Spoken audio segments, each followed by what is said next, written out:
La plus grave tragédie nucléaire de l'histoire. Il est 1h23 du matin à Tchernobyl, le 26 avril 1986. Le réacteur numéro 4 de la centrale soviétique explose en cours de test de sécurité. Un nuage radioactif mortel s'élève dans le ciel. 25 ans plus tard, c'est au tour du Japon de connaître une catastrophe nucléaire majeure, causée elle par un tremblement de terre.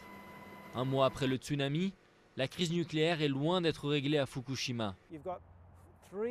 On a 3 réacteurs remplis de matériaux radioactifs, en plus de 4 piscines, elles aussi remplies d'éléments radioactifs.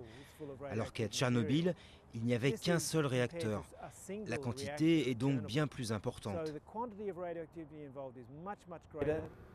Pour limiter la contamination, le gouvernement a instauré une zone interdite de 20 km autour de la centrale. Beaucoup d'habitants de Fukushima ont tout perdu et ne savent pas de quoi sera fait leur avenir.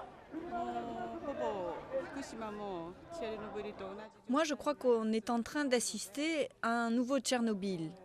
L'accident a eu lieu il y a 25 ans et j'aimerais savoir aujourd'hui le taux de contamination qui reste là-bas et aussi les conséquences sur la santé des gens.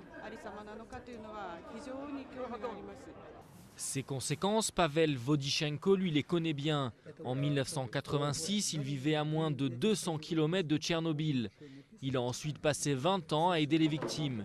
Et aujourd'hui, il est au Japon pour apporter son soutien.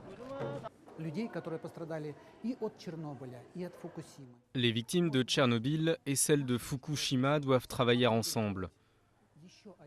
Nous devons œuvrer pour que des désastres comme ceux-ci ne se reproduisent plus. Le gouvernement japonais, de son côté, ne cesse de répéter que les risques d'une fuite radioactive ont été contenus.